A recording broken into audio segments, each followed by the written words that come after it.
What is up everyone, and welcome to some more F1 23 My Team Career Mode. Last time we were at the Hungarian Grand Prix for round 13 of season 4, and now we are going to be heading to round 14 at the Belgian Grand Prix, riding off the back of a brilliant victory at the Hungarian Grand Prix. I was so happy to get the victory there because it was an incredibly hard fought race. At many times it looked like I might lose the lead, but I managed to hold on to it. I was on the right tyres at the right time in tricky conditions, and as a result we were able to pick up our 4th victory of the season. In doing so, we become the most successful driver of the season, and we lead the championship now for the first time since Bahrain, which is nice to see as well. So just quickly, somebody pointed out in the comments of the last video, I believe, or maybe a couple videos ago, I don't remember, that I didn't have any sponsor slots filled. So I've now done the sponsor decals. That's done. It's sorted. All the sponsors are on there in lots of different places, and the car looks a little bit more like your typical Formula 1 car as opposed to basically just a blank canvas. So yeah, that is all done, and we will now start to focus our attention towards the Belgian Grand Prix. I'm trying to remember how my races have gone here in seasons gone by.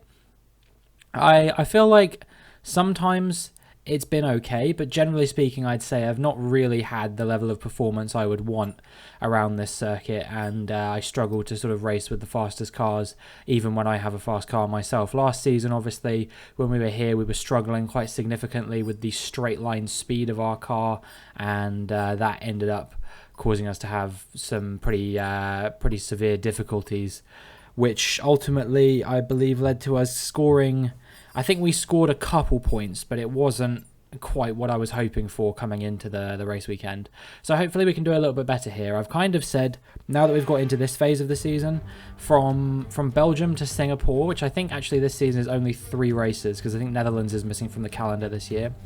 I'd say this phase of the season is going to be all about damage limitation, mostly. We are leading the championship at the moment. I doubt we will be towards the end of those 3 races, because they are some of my weaker races. But yeah, hopefully we won't be too far behind Norris in the championship. If indeed at that point Norris is in fact still leading it, which he might not be, because there are a couple other drivers who have been putting up some decent performances here as well, including Piastri, who's been pretty much right on it at every single twist and turn. He's yet to win a race this season, but he's been incredibly consistent, and I reckon a victory or 2 would be more than enough to get him within the championship fight. And Sergio Perez as well has looked pretty good.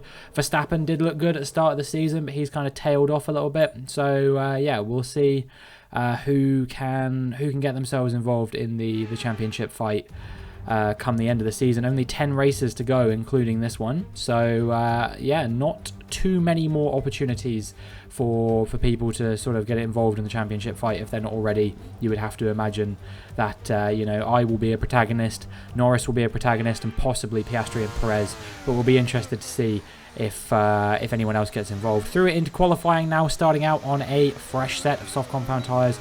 We will see what kind of time we can do to kick off Q1. Is a 1:39.9, and that will probably be good enough in isolation to see us through to Q2, you would have to imagine. But nonetheless, I decided to go for another run on another fresh set of soft compound tyres, and we did manage to improve at least a little bit. Not a massive improvement, only just over a couple tenths as we crossed the line, but that was good enough to see us through to Q2 in P5. So hopefully we can build on that performance and get ourselves through to Q3 without any real hiccups either. Piastri fastest on this occasion. Magnussen also in the top 10 there in P9, as I made it through in P5. And yeah, nobody particularly out of place, you would have to say. Hulkenberg, Sargent, Joe, Stroll, De Vries and Fittipaldi eliminated there. And then from the bottom 4 teams, Tsunoda and Lawson making it through. No real surprises there. Almost 5 tenths separating Doohan in 14th and Tsunoda in 15th. Yeah, quite a poor performance there from Doohan actually, so we'll see whether he can do a little bit better, get himself into Q3. It will remain to be seen what kind of performance he can deliver. But we kick things off on a used set of soft compound tyres this time, and it's a 140.0. I did get held up a little bit, was stuck behind Liam Lawson in that sort of final sector, so I know that there's definitely a lot more performance to be had. And lo and behold, as we make our way into the final sector, already I am 1 second up on my time. And, well, the time I did in itself was good enough to see me through to Q3. So I didn't even need to finish this run if I didn't want to. But, you know, I'm a second up, so I figure why not try and go for a bit of improvement here, see if I can get myself into the 138s for the first time this weekend. It would be a strong performance if I could do that, and it seems like it is going to happen as we come on the run up to the line. It is a 138.8, and that is good enough to see us through to Q3 in P1. So if we can put up that level of performance once again, I see no reason why we can't fight for pole position here, and hopefully we can do that. Magnussen, unfortunately, is out in P13. Disappointing from him. He joins Leclerc, Verstappen, Hauger, Tsunoda and Lawson. Those two not particularly surprising, but Leclerc being out in Q2, perhaps a little bit of a surprise, especially given that Sainz was all the way up in the very low 139s. I didn't really see that coming, but, you know, there you go. So hopefully here now in Q3 we can put on a decent performance and challenge for pole position. So our first flying lap here, again on a used set of soft compound tyres, and as we come on the run to the line, we're just into the 139s, 139.9. Hopefully we can get into the 138s again on our fresh set of soft compound tyres. So yeah, we'll have to see whether we can improve or not as we get ready to go on our out lap before we start our final flying lap. However, if you look to the timer in the top right, you'll see I left it far too late, quite frankly. I fast forwarded time just a bit too much, and that proved to be my downfall here, because there is definitely not enough time for me to make it to the line on this occasion, and as a result we are going to be out. We are not going to be able to do another run, and that is going to be P10 here in qualifying, which is not what I was hoping for at all. Just a complete bottle job on my behalf, quite frankly. And with qualifying complete, let's review our top three today. Perez, Norris and Oscar Piastri. Goodbye for now then, but we are really just getting started. Make sure you join us again for Lights Out tomorrow. Well, then the news gets even more disappointing. We were very close to Ocon there, could have potentially got P9, don't think it would have made a huge difference, but both Perez and Norris are right up there on the front row of the grid, and Piastri's in P3 as well. So basically my closest championship rivals are all in the top 3 on the grid, and yeah, lots of potential for them to do something in the sprint and the race. That's maybe the only good news, is that I do have 2 sessions to try and catch up with them as opposed to just 1, and the points they hand out in the sprint aren't huge. So if I can make my way forward in the sprint and then hopefully contend for at least a podium in the race, I'll be pretty happy with that. But it is going to rain in the race, so I think I'm going to need to do most of my work in the sprint. And speaking of which, it is now time to get into the sprint.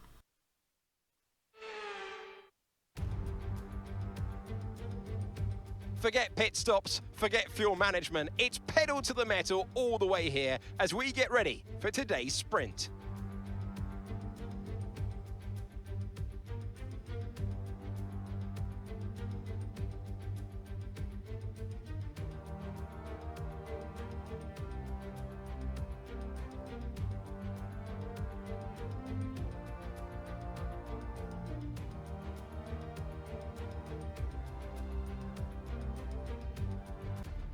Let's run you through the driver grid order for today's exciting sprint. It's Sergio Perez on pole today, and Lando Norris lines up alongside. Considering the rest of the grid, we have Oscar Piastri, Sainz, Russell, Doohan, Gasly, Albon, Ocon, Robinson, Leclerc, Verstappen, Magnussen, Hauger, Tsunoda, Liam Lawson, Hulkenberg, Sargent, Joe, Stroll, De Vries and Enzo Fittipaldi. Which of these drivers will get pole position today? We will soon find out.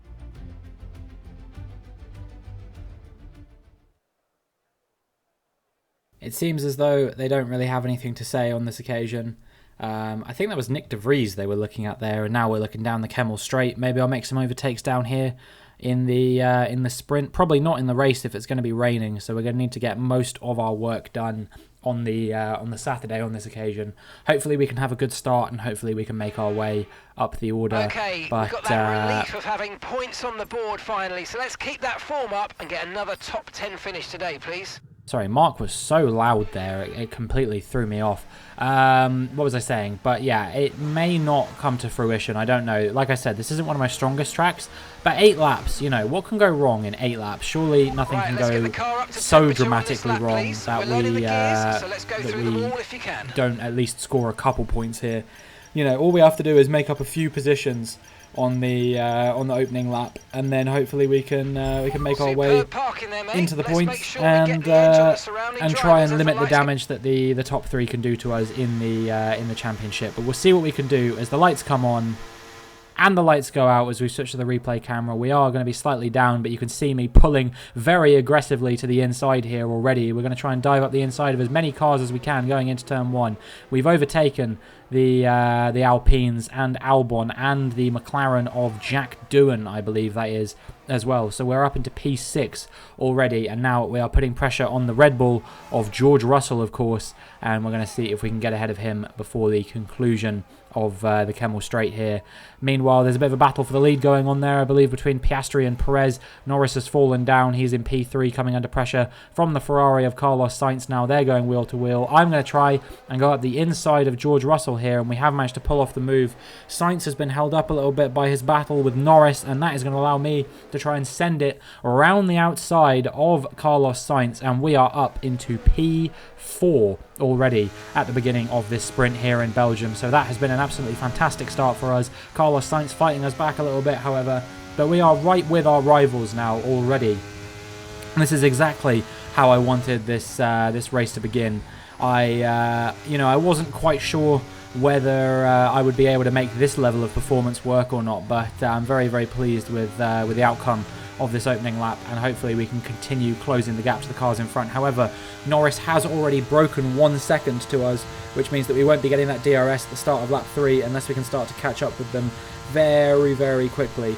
It doesn't seem like Piastri is super fast from what I can see. Norris is still pulling away from us, but Piastri, we seem to be reeling him in. So maybe if Norris clears Piastri quickly, we could still get ahead of Piastri and finish in P3 here. A top 3 finish here in the sprint would be really good. It would enable us to, of course, start in the top 3 in the race itself, and then we hopefully would be able to contend for a podium on race day. Obviously, the rain might throw a bit of a spanner in the works, but we won't know until that moment comes around on lap 3 now. And as we go into the end of the Kemmel Straight into the chicane, you can see I am now with Piastri and Norris once again. However, George Russell is right behind us as well. Jack Doohan currently running in P6. He's managed to get ahead of Carlos Sainz, but he's still a couple seconds down on us. We have a bit of a half-hearted lunge, which doesn't really amount to anything. I thought about maybe trying to go for a move on Norris, but it seems like he's got pretty good grip at the moment. George Russell will probably be quite strong towards the end of the sprint, you would have to imagine, since he's started on the medium tyres there and we've started on the soft compound tyres.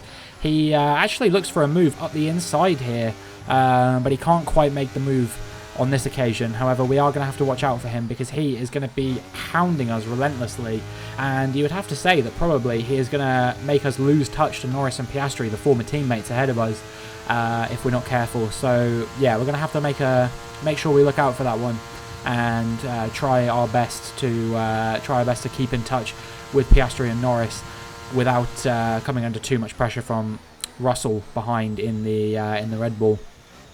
It's all a bit strange, you know. We're battling with a McLaren, and we're also battling with Lando Norris in a Mercedes, and then Russell's in a Red Bull. It's like the right cars, but the wrong drivers within each car. You know what I mean? As I went for a bit of a silly move up the inside of Norris there, you could say, just broke way too late and decided to try and turn it into a bit of attack, and no damage, but we did come quite close. It was a bit of a dangerous lunge from me, and ultimately no positions gained. However, we will have the DRS here. Will we be able to close down Norris with the slipstream, burning a bit of battery as well? I'm going to try and go to the inside, but we just can't brake late enough. George Russell on our inside there as well. He thinks about going for the move, but he can't quite make it happen either, and we stay in P4 for the time being. Now we move on to the end of lap 5, and you can see that Lando Norris has finally, I think, just about managed to clear Oscar Piastri on this occasion, and that's given Oscar Piastri an awful run through the bus stop chicane, which is going to allow us to now go for a run on Oscar Piastri as well. We're going to try and head around the outside of him as we go through the first corner, and we have pulled off the move, and that has allowed us to take P3, and we are up onto the, I would say the podium, but obviously there's no podium for the sprint. So, yeah, we're in the top 3. We've just managed to retain DRS to Lando Norris as well, which is going to be immensely helpful for keeping Piastri and Russell behind. I don't think I would have been able to do that if not for that. They're still looking like they might have a go up the inside here. Piastri has a bit of a half-hearted look, but in the end backs out of it because he decides it's just not worth it at this stage of the race. So, yeah, that is us maintaining P3 for the time being, but will we be able to maintain it for the remainder of the race? I don't know. George Russell is now going to be coming at us once again up the inside as we reach the end of the Kemmel Straight, and round the outside, switching to the inside and then back to the outside.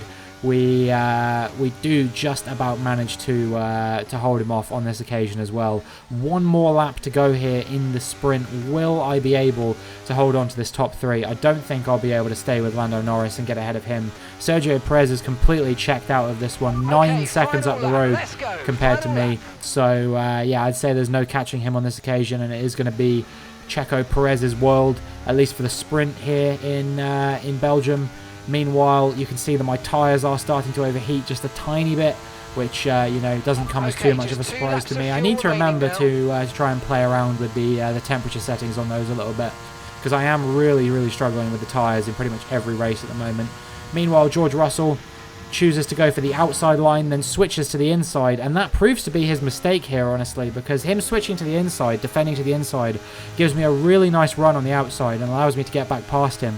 He basically had the overtake done. If I were in his situation, I would have stuck with the outside line. I think that was the place to be for George Russell, and I think he's made a huge blunder not going for that. But only about a sector and a half remain now that we have to keep George Russell at bay, and if we can do that, it is going to be a top 3 result here. Norris is 2.4 seconds up the road. There's nothing we can do to catch him. We're just going to have to do what we can to try and bring this home now. Only a few more corners really now as we make our way through the middle sector of the lap, and in a second we're going to be starting the final sector of the lap. I'd say that this is probably an opportunity that George Russell does have to try and overtake us, and you can see he is super close, less than a tenth separating us right now. We are going to be wheel to wheel as we come on the approach to Blanchimont. Are either one of us going to back out? Seems like George Russell just about decides to back out of that one, and in the end that is his undoing here as we come on the run through the bus stop chicane. He's not going to be close enough to try and out-drag me to the line, and I am going to come up for the line to take P3 here. It was, of course, a win for Sergio Perez, but yeah, I am reasonably happy with that performance. Going from P10 to P3, grabbing 6 points on the way, and you know, limiting the damage from Lando Norris. Pretty solid result there, I would say. The gap at the top of the championship has been cut down after a difficult race for our championship leader. So let's have a look then at the drivers' standings. With the sprint wrapped up, we now have our grid lineup for the big race tomorrow. Be sure to join us then for what will no doubt be a fantastic race. Honestly, I'm pretty happy with that one, right? Because I could easily have seen that same result happening even if I had qualified on pole. You know what I mean? I could have seen myself slipping down 2 positions over the course of the sprint. So honestly, I think that was probably close to the strongest result that we could get there. Honestly, if I'd have been able to defend from the guys behind, maybe I could have won it, but I'm not too displeased with that, especially given how much I mucked up qualifying. So that's the easy part out of the way. The hard part now is doing it all over again in the rain for 22 laps. And if we can do that, then we should be able to limit the damage Lando Norris can do to us. But we'll see what we can do as we get into the Belgian Grand Prix. It's the Belgian Grand Prix, the site of the maiden victory of the Jordan team in 1998. The venue that Michael Schumacher made his debut in Formula One. There is so much history here amongst the beautiful nature. Spa in the rain. It's about the only thing that could make it more challenging and dramatic in this part of the world. We have plenty of heavy braking zones, we have fast corners, we have undulation. It's going to be a challenge at Les Combes, the bus stop chicane, but pretty much everywhere you look out on track. It's time to take a look at our starting grid for today's race. Lando Norris will lead us away from pole position, and Robinson completes the front row.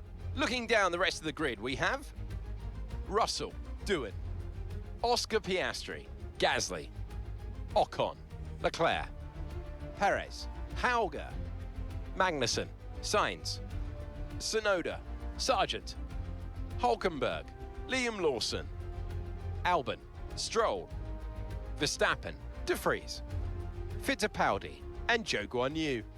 Now, it's almost time for lights out, so let's go down to the track.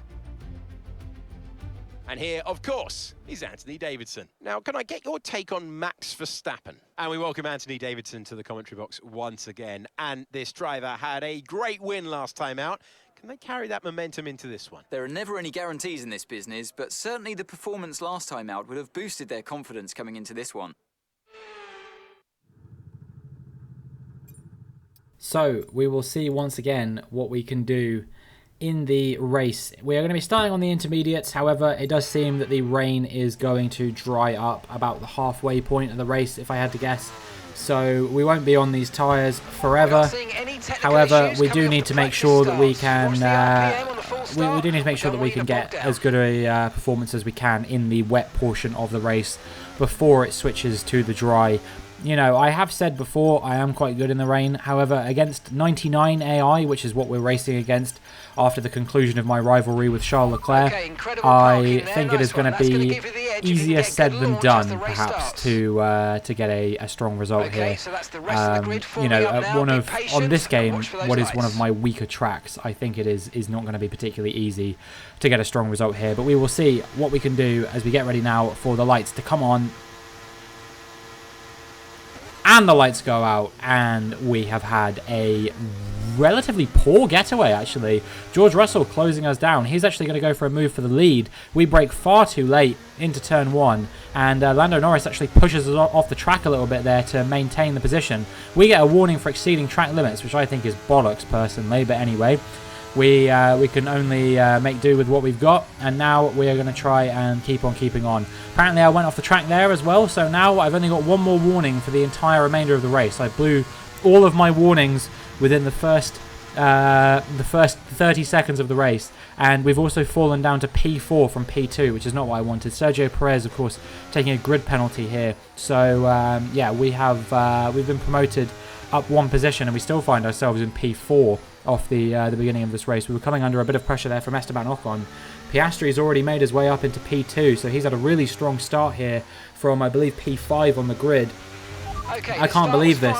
This is not the beginning I would have wanted here at all. You know, if we go off the track one more time, we are going to be getting a track limits penalty, and we've lost 2 positions and we're already off the podium. And it just doesn't seem like we've got particularly good pace here from the outset. You know, the braking performance of the car seems really, really poor. I'm having to brake super early to make these corners, and that is going to leave me susceptible to the cars behind. There's not really much I can do about it. I can't brake any later. I would try, but I just feel like I know how it's going to go if I make an attempt to try and do something clever with the braking. I think I'm just going to end up probably sailing into the back of Russell with how close we are at the moment. You know, I brake quite late here, and you can see how much I closed the gap, but we overshoot the corner, overshoot the apex a little bit, and that's going to cost us some time in the long run to the cars ahead. Lando Norris beginning to maybe start to check out of this race a little bit, but yeah, we will see whether we can do anything to compete for a podium position here. We may just have to try and consolidate P4, you would have to say, as they actually start to break away from me a little bit here. And as we come on the run-up Radion, this is where you can see where I'm really weak. I just seem to have no pace coming through Radion whatsoever. We've fallen out of a second range of George Russell in front already, and Esteban Ocon is closing and closing and closing and closing, and he's going to go for a move up the inside at the end of the Kemmel Straight. We are going to cover him off. We're going to switch to the inside for the following corner, and we are going to hold on to fourth place for the time being. However, I don't think we're going to be able to hold on to this one forever. The start of lap 3 now, and Jack Doohan has made his way up into P5 ahead of Esteban Ocon. And, well, I wouldn't be surprised if soon he'll make his way up into P4, because we had another shocking run through Radion. Just can't seem to get it right in the wet right now. Tyres are overheating a tiny bit, but not anywhere near as much as I was expecting, because it just seems like we have absolutely no grip at the moment on these tyres, and that is not what you want, especially when it's raining. So yeah, Jack Doohan, he makes his way through into P4, and now we're coming under pressure from the Alpine of Esteban Ocon as well, and he has made his way up into P5 ahead of us. And, well, this day is just going from bad to worse at the moment. I don't want to lose any more positions if I can avoid it, but something tells me I may not have much of a choice in this race. No matter how hard I try, I just don't seem to have the level of performance these guys have. You know, within one lap of all this stuff happening, we've already found ourselves outside of a second range of Esteban Ocon, and his teammate Pierre Gasly is going to be trying to close us down now, and I wouldn't be surprised if he goes for a bit of a move on us sooner rather than later. You can see, even though I'm burning the battery, he's just out-dragging me and out-dragging me and out-dragging me. We're going to try and dive up the inside of him as we get to the corner, but he's going to have the inside line, and nonetheless, I do manage to defend the position just about, but my goodness, this is not the race I wanted to be having right now. My tyres really are starting to overheat quite a lot. You know, we were getting to about 100 degrees by the end of the lap, so I really don't think I'm going to be able to do this forever, and I wouldn't be surprised if we come under more threats from the cars behind. Make our way onto lap 7 now, into the final sector, and it is Pierre Gasly who has fallen behind Sergio Perez now, so Perez is the one putting some pressure on me, and we're going to see who comes out on top of this one. Wheel to wheel through Blanchimont, who's going to prevail? I'm ahead for the time being, but we have to brake nice and early to get into the bus stop chicane at a reasonable pace, and as a result I've decided I'm gonna gamble, and we're gonna go onto a set of medium compound tyres nice and early in this race. This may not be the play. The track is still quite damp, but it seems like it's drying out, and my braking performance on these intermediate tyres is nothing, and I mean literally nothing. I was having to brake so early compared to everyone else. I actually feel like I was a danger to the cars around me, and for that reason, yes, I have decided I am going to pit onto a set of medium compound tyres, and we are going to try and get to the end here if we possibly can. It might not be possible, but I think the medium should just about make it. They should be about maybe 50 or 60% worn by the time we get to the end of the race. However, what I discover very, very quickly after going onto these medium tyres, you can see is at a massive wobble at the top of Radion there, is that these tyres are not the right tyres to be on right now, quite frankly. He said they weren't the right tyres to be on, and I didn't trust him. I was like, no, the track, you know, the track's drying out quite a bit. No, the track was not anywhere near as dry as it should be for you to consider going on slick tyres. And so at the moment, we're slower than Joe and De Vries and all of these guys. So yeah, I am now 6 seconds behind the nearest car, and this is not what we wanted. It took till lap 11 for us to be on the right tyres, and this is when we're going to start closing down Zhou Guanyu a little bit. But you know, if we're closing him down, that means we're probably doing sort of a similar, maybe still even slightly worse pace than the cars around us. In terms of our actual genuine performance, you know what I mean? The cars we were racing with before we boxed, I would say, are a long way up the road, and we've probably lost several positions to them because, you know, the pace, like I said, if it's equitable with Joe, it means that these guys are probably doing relatively similar pace to me, and I wouldn't be surprised if soon we start to see a few people setting new fastest laps and stuff like that. By the time I get to the end of lap 12, it is not even me who sets the fastest lap here, which suggests that I'm still going slower than some people were on the intermediate tyres. The first cars have come into the pits, but Zhou Guanyu hasn't, and that means we're going to have to try and probably make an overtake on him at some point through this lap if we don't want to get held up by him. But overtaking in these conditions is still very hard. You know, the track has dried out a little bit, but it's still a little bit damp. It's a little bit treacherous, and I don't think it's going to be, you know, easy to get ahead of these guys. I think it is going to take a little bit of creativity if I want any hope of getting ahead of him. And so as we come on the run down to Pouhon, I am going to try and dive up the inside. We do just about have the grip to make it work on Zhou Guanyu. I think if it had been anyone else, any faster car than the bottom 4 teams, I don't think we would have been able to pull off that move. But yeah, we got quite lucky on this occasion that it just so happened to be the Alfa Romeo there rather than anybody else. But, you know, it's impossible to tell exactly where I am at the moment. Until a few more cars come into the pits, I'm not going to know for certain. Carlos Sainz did a very perplexing thing on the previous lap, and he boxed for a set of intermediate tyres off the inters onto another set of inters. So I don't know. I imagine he'll probably box again, so we might actually be able to get ahead of him. However, you know, even then, my tyres are going to be so worn out compared to everyone else's because I'm going to have been on them for basically twice as long as everyone else. I genuinely think I'm going to be multiple seconds a lap slower than these guys, and we're going to have almost no hope of doing anything impressive in this race. You know, more and more cars are pitted now. We're currently running in P11, but Alex Albon is right behind us, and I wouldn't be surprised if he makes a move on us very quickly. You know, I was keeping an eye on the fastest laps that the cars behind us were doing, and let me just tell you, it wasn't pretty. We were doing 147s. I think Carlos Sainz just did like a 143 or something like that. Just to give you some perspective on how bad the situation is right now. Yeah, we are 3-4 seconds a lap slower than the cars around us. And yes, the track is still drying out, and maybe when it's fully dry, the gap won't be quite so pronounced. But in any case, you can see the tyre wear, 36% on the rears. These guys have only been on these tyres for a few laps. There's no way I'm going to be able to contend with them. We're just going to fall further and further down the order, and I think that this is going to be a classic P14, unless we see any retirements from any of the cars in front of us. Which, you know, there's only 5 laps left to go, not even 5 laps now.